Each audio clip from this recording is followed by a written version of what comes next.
Spider-Man is easily the greatest self-improvement influencer we've ever seen, inspiring millions to be better people, friends, brothers, sisters, mothers and fathers, including myself. And I'm going to show you how to do it too. My name is Don, I'm a podcaster, author, and every day my only goal is to help as many people as possible. And to be honest, Spider-Man is one of my biggest influences. Since I was a little kid, I looked up to Spider-Man. The comics, movies, and TV shows got me through a lot. He taught me 5 principles to be a better person. And this isn't just the nerd in me wanting to make a video on Spider-Man. In 7 minutes or less, I'm going to teach you the Spiderman Effect and show you how to implement it into your life. Whether it's the loud mouth of Spidey hater J. Jonah Jameson,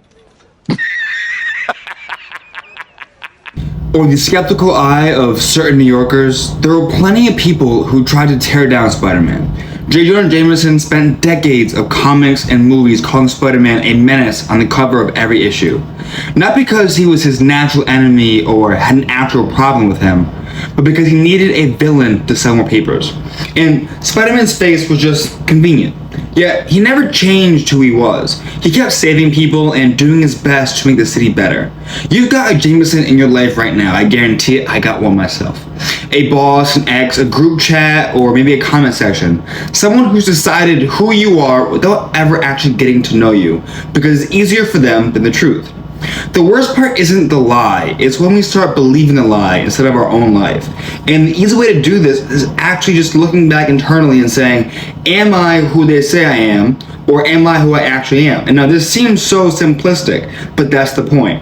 Spider-Man never questioned if they were right, because he knew deep down that everything he did was for a reason. He was always trying to help people. That could never be denied, no matter what anyone said. So building an undeniable stack of proof is how you kind of shield away those other things. And if they hurt you, it's because somewhere deep down you believe it's true, or it actually is true, and you have to address it and go from there. No character has lost more than Spider-Man. He lost Tony Stark, his mentor and father figure. He lost Aunt May, the woman who raised him. He lost MJ, the girl he loves, when she forgot he even existed. He even had a villain who used to be his dad's best friend trying to kill him. Then later, his own best friend turned him too. On top of all that, villains beat him down again and again. But here's the thing, none of it ever breaks him. Look at the Home Trilogy, or now Brand New Day. Peter never really turns bitter, and even when he does, he switches it back to his normal self. He never gives up on people. Instead, this is when he grows the most. Losing everything forces him to stop leaning on other people to save him. It strips away who he used to be and makes him figure out who he really is on his own. He never plays the victim. He always finds a way to stand back up because he knows people are counting on him. You could take this straight from Spider-Man. Think about the people counting on you right now, including yourself. Especially yourself. Now picture letting them down just because you didn't want to get back up. Spider-Man shows how important it is to put others before yourself, but he also shows what happens when you take that too far.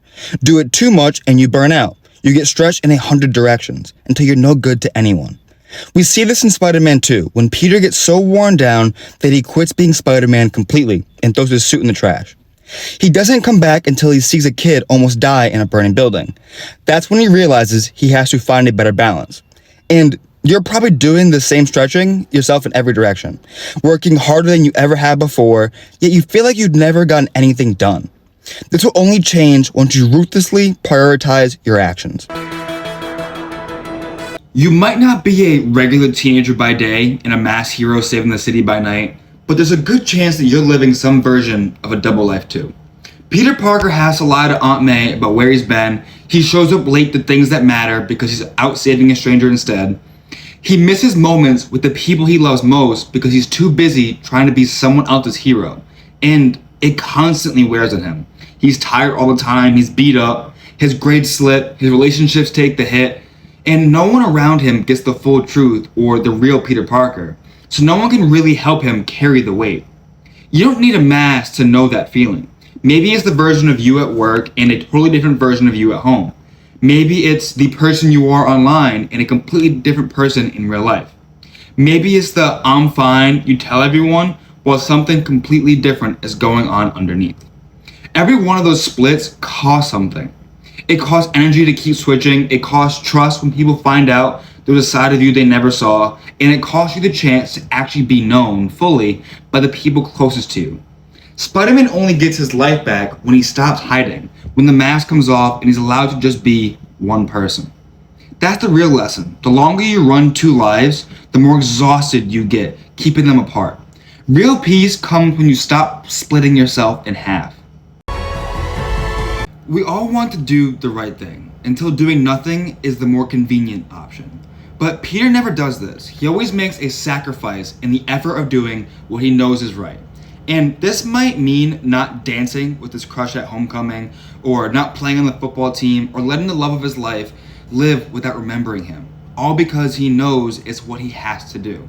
Not because it feels good or he gets praised for it, but only because it's the right thing to do. So I hope we learned something here, that we can all be a little bit more Spider-Man. We don't have to be Peter Parker all the time, that we can be the hero in our own lives. And if you enjoy this type of content, subscribe, like. I'm gonna keep doing this every single week, as well as the shorts I make every single day. And we're gonna grow together, be better together, and make the world a better place.